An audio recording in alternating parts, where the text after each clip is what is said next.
Bismillahirrahmanirrahim. Assalamu alaikum. My name is Saddam Rasool. I am lecturer at Southern Business School और आज हमारा जो है वो 6th लेक्चर है। अच्छा, प्रीवियस लेक्चर्स के अंदर जो है हम value chain, value delivery process और हम जो है कोर कम्पिटेंसीज़ के बारे में बात कर चुके हैं, जो कि हमारा 5th लेक्चर था। These were very important topics. तो आज हम जो बात करेंगे वो है ग्रोथ स्ट्रेटजीज़ की। पहले हमने पढ़ा था कि पोर्टफोलियो एनालिसिस क्या होता है। अच्छा, पोर्टफोलियो एनालिसिस के अंदर हमने जो है BCG मैट्रिक्स पढ़ा था। BCG मैट्रिक किस लिए यूज़ होता है? बेसिकली ऑर्गेनाइजेशन जो होती हैं उनके अगर प्लेटफॉर्म पे मोर देन वन ब्रांड हो, more than one strategic business हो, या मोर देन वन जो है वो क्या हो, प्रोडक्ट्स हों, तो उसमें ये एनालाइज करने के लिए कि ऑर्गेनाइजेशन जो है वो कौन से उनके स्ट्रेटजिक बिजनेस यूनिट्स हैं, कौन सी प्रोडक्ट्स हैं जो कि उनके लिए उनको प्रॉफिट कमा के दे रही हैं, और कौन से ऐसे जो प्रोडक्ट्स हैं या उनके स्ट्रेटजिक बिजनेस हैं, यूनिट हैं जो कि उनके लिए प्रॉफिटेबल नहीं है। कौन से ऐसे यूनिट हैं जिस पे उनको पैसे लगाने चाहिए, कौन से ऐसे यूनिट हैं जिन पे उनको पैसे नहीं लगाने चाहिए।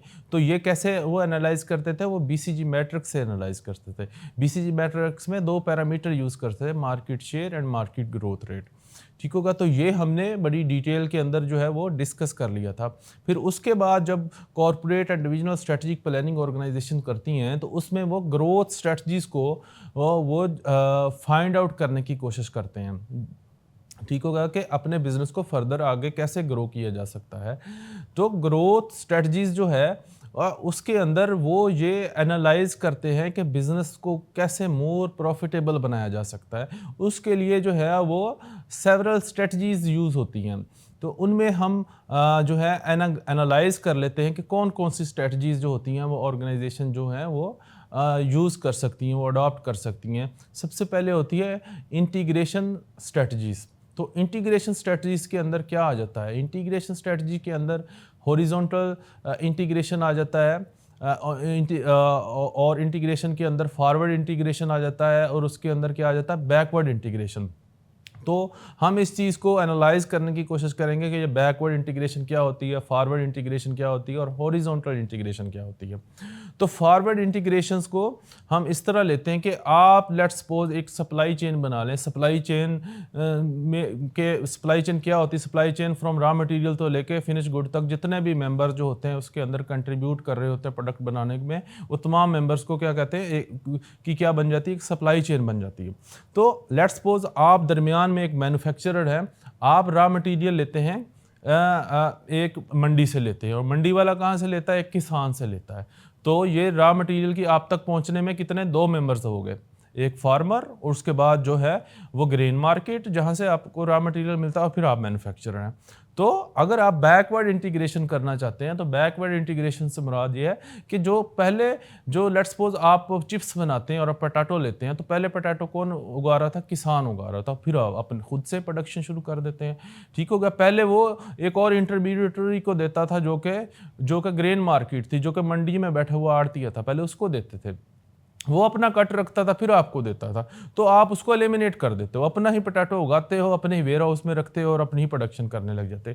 तो जो फार्मर आपसे जो प्रॉफिट मार्जिन रखता था, या को ग्रेन मार्केट में मंडी वाला बैठा जो है वो अपने आप प्रॉफिट मार्जिन रखता था, वो भी आपके पास आना लग जाता है, क्योंकि वो आप उनको बैकवर्ड जो आपकी सप्लाई चेन है उसको क्या करते हैं? ऑन करना शुरू करते थे। इसलिए इस चीज़ का नाम जो है बैकवर्ड इंटीग्रेशन रखा गया है। तो इस बैकवर्ड इंटीग्रेशन से आपकी ग्रोथ कैसे होगी? ग्रोथ इसीलिए होगी, ऐसे ही होगी कि क्योंकि वो पहले जो प्रॉफिट मार्जिन से वो 2-3 इंटरमीडिएट्स में डिवाइड हो रहे थे, वो प्रॉफिट मार्जिन अब आपके पास आना शुरू हो जाएंगे, क्योंकि आपने सप्लाई चेन, जो बैकवर्ड सप्लाई चेन के मेंबर्स हैं वो आप खुद बन गए।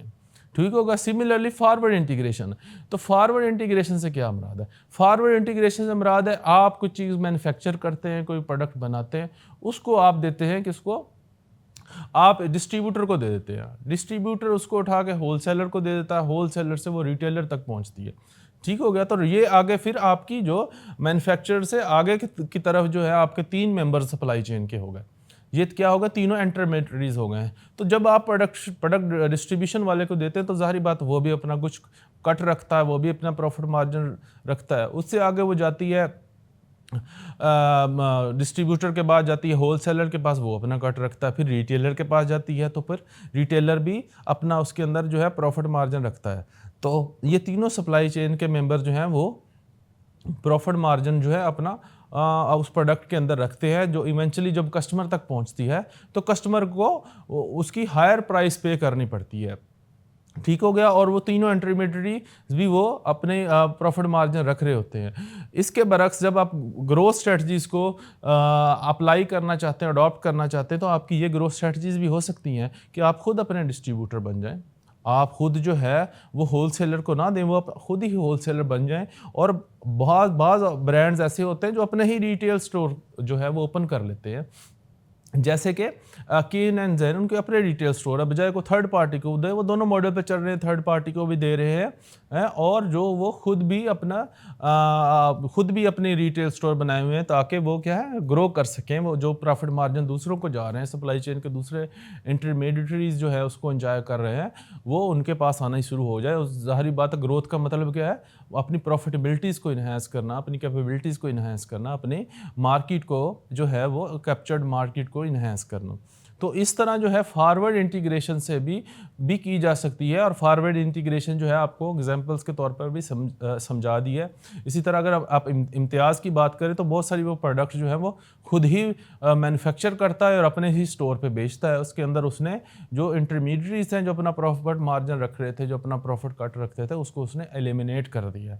ठीक हो गया। तो ज़ाहिर बात ये उसको ज़्यादा हायर प्रॉफिट मार्जिन देते हैं और उसको कैपेबल भी बनाते हैं कि वो अपना कम्पेटिटिव एडवांटेज भी हासिल कर सके, जो कि प्राइस है। आप उनको जो अपना जो सर्फ बनाते हैं वो आपको दूसरे जो फेमस ब्रांड हैं उनसे बहुत ज़्यादा सस्ता और क्वालिटी में भी अच्छा मिल जाएगा, क्योंकि उसके अंदर बहुत ज़्यादा इंटरमीडिएटरीज इन्वॉल्व नहीं है जो उसको मार्केट तक लेके आते हैं। ठीक हो गया। तो उसके बाद जो हम थर्ड ग्रोथ इंटीग्रेशन स्ट्रेटजी की बात करते हैं उसको बोलते हैं हॉरिजॉन्टल स्ट्रेटजीज। हॉरिजॉन्टल स्ट्रेटजी से मुराद है कि आप जो है ऑल टुगेदर जो है एक नई बिजनेस को कैप्चर कर ले। एक ऐसी लेट्स सपोज कि आप पहले आपका बिजनेस था ट्रांसपोर्टेशन का, तो आप ट्रांसपोर्टेशन के से आगे जो है वो कोरियर का बिजनेस भी शुरू कर लें। ठीक हो गया। वो जो है प्रोडक्ट डिलीवरी का बिजनेस भी शुरू कर ले। ठीक होगा। तो ये आपकी हॉरिजॉन्टल स्ट्रेटजीज होगी जिसमें आप ऑल टुगेदर एक डिफरेंट जो है अपॉर्चुनिटीज़ को कैप्चर कर लेते हैं। ये क्या है, ग्रोथ स्ट्रेटजीज है। ठीक होगा। तो ये हमने 3 स्ट्रेटजीज जो है इंटीग्रेशन स्ट्रेटजीज डिस्कस कर ली। फिर उसके बाद आगे आता है product market expansion grid. Product market expansion grid भी जो है ये आपको बताता है कि आप कौन कौन से अवेलेबल स्ट्रेटजीज़ हैं, अवेलेबल अपॉर्चुनिटीज़ हैं जिनको आप किस तरह डिफरेंट वे से जो है वो अचीव कर सकते हैं। तो सबसे पहले कौन सी स्ट्रेटजी है, वो है पेनिट्रेशन स्ट्रेटजी। पेनिट्रेशन स्ट्रेटजी से क्या मुराद है? पेनिट्रेशन स्ट्रेटजी से मुराद है कि आपकी प्रोडक्ट भी सेम ही है और आपकी जो है मार्केट भी सेम ही है। उसी मार्केट के अंदर उसी प्रोडक्ट के थ्रू अपने आप को ग्रो करना चाहें, अपने बिजनेस को ग्रो करना चाहें, वो कैसे करेंगे कि उसी एग्जिस्टिंग प्रोडक्ट के अंदर आप जो है वो माइनर चेंजेस करेंगे, जो इंक्रीमेंटल चेंजेस करेंगे, जो कि कस्टमर की डिमांड है आफ्टर गेटिंग कस्टमर फीडबैक, या आप देखते हैं कि मार्केट के अंदर जो है वो ये चीज़ है, इस चीज़ का रुझान ज़्यादा है, तो आप वही चीज़ प्रोडक्ट के एग्जिस्टिंग प्रोडक्ट के अंदर, एग्जिस्टिंग मार्केट के अंदर उसको क्या कह सकते हैं, मोड जो है वो डेवलप कर सकते हैं। इसकी क्या एग्जांपल ले सकते हैं कि आप एक गाड़ी है जो कि आप बेच रहे हैं मुल्तान के अंदर, लेट्स सपोज आप गाड़ी बेच रहे हैं, तो आप देख रहे हैं कि लोग जो हैं वो ज़्यादा फ्यूल एफिशिएंट गाड़ियों की तरफ मूव कर रहे हैं, तो आप जो है और उसी गाड़ी के अंदर जो है मोर एडवांस, मोर ऐसी टेक्नोलॉजी इंस्टॉल कर देते हैं, उसके अंदर ऐसी कन्फिगरेशन ऐसे कर देते हैं जो कि आपकी गाड़ी के अंदर जो है वो फ्यूल कम जो है वो स्पेंड करना शुरू कर दे, कम जो कंज्यूम करना शुरू कर दे। तो ये आपकी marketing penetration strategy. Marketing penetration strategy को मैं अगेन रिवाइज कर देता हूँ कि सेम मार्केट के अंदर सेम प्रोडक्ट के थ्रू आप ग्रो करने की कोशिश करते हैं। ठीक है। दूसरी स्ट्रेटजी है वो product development. Product development strategy से मुराद है कि आप जो है अपनी प्रोडक्ट को मोर इम्प्रूव कर देते हैं। ठीक हो गया।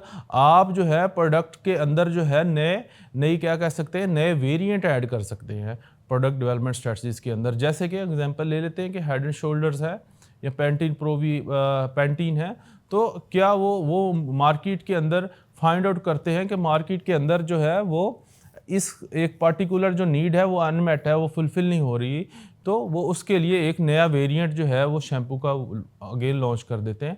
तो वो क्या कर रहे हैं, अपनी प्रोडक्ट को डेवलप कर रहे हैं। इसी तरह हम एग्जांपल ले लेते हैं कि आप एप्पल की एग्जांपल ले लें, एप्पल आईफोन, तो वो कौन सी स्ट्रेटजी कर रहा है, प्रोडक्ट डेवलपमेंट स्ट्रेटजी की तरफ जा रहा है कि वो हर साल जो है अपना एक इम्प्रूव्ड वर्जन को मार्केट के अंदर लॉन्च करने की कोशिश करता है, हम on the basis of the research and development. तो वो क्या अपनी प्रोडक्ट को ग्रेजुअली इम्प्रूव करता है, तो उसको क्या बोलते हैं, प्रोडक्ट डेवलपमेंट स्ट्रेटजी। फिर उसके बाद बात आ जाती है market development strategy. Market development strategy से क्या मुराद है, मार्केट डेवलपमेंट स्ट्रेटजी से मुराद है कि आप जो है प्रोडक्ट आपकी सेम है, मार्केट आप नहीं चूज़ कर लेते हैं।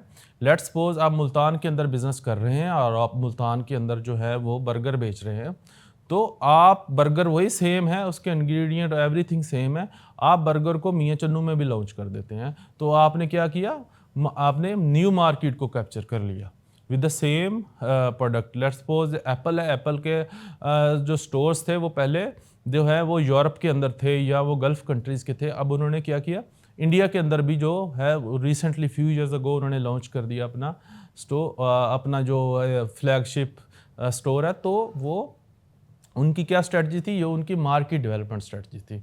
तो प्रोडक्ट मार्केट एक्सपेंशन ग्रिड के अंदर जो चौथी स्ट्रेटजी आती है, उस स्ट्रेटजी को बोलते हैं डाइवर्सिफिकेशन।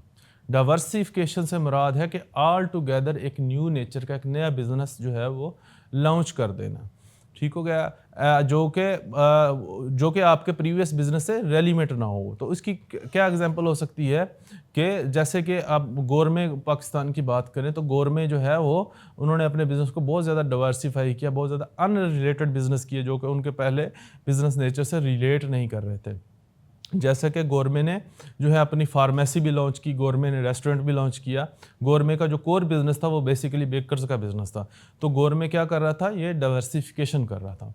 तो आज के लेक्चर के अंदर हमने ग्रोथ स्ट्रेटजी को जानने की कोशिश की, जिसके अंदर पहले हमने इंटीग्रेशन स्ट्रेटजी के बारे में जानने की कोशिश की, forward integration, backward integration, then horizontal integration की बात की। फिर हमने जो है प्रोडक्ट मार्केट एक्सपेंशन ग्रिड के बारे में बात की, जिसके अंदर हम ये जानने की कोशिश करते हैं कि बिज़नेस और किस तरह ग्रो कर सकते हैं, कैसे वो पेनिट्रेशन स्ट्रेटजी क्या होती है, प्रोडक्ट डेवलपमेंट स्ट्रेटजी क्या होती है, मार्केट डेवलपमेंट स्ट्रेटजी क्या होती है, और उसके बाद हमने चौथी स्ट्रेटजी पढ़ी, वो थी डाइवर्सिफिकेशन स्ट्रेटजी।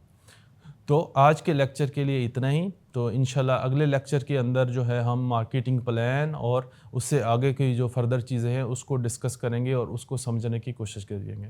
इजाज़त दीजिएगा, अल्लाह हाफ़िज़।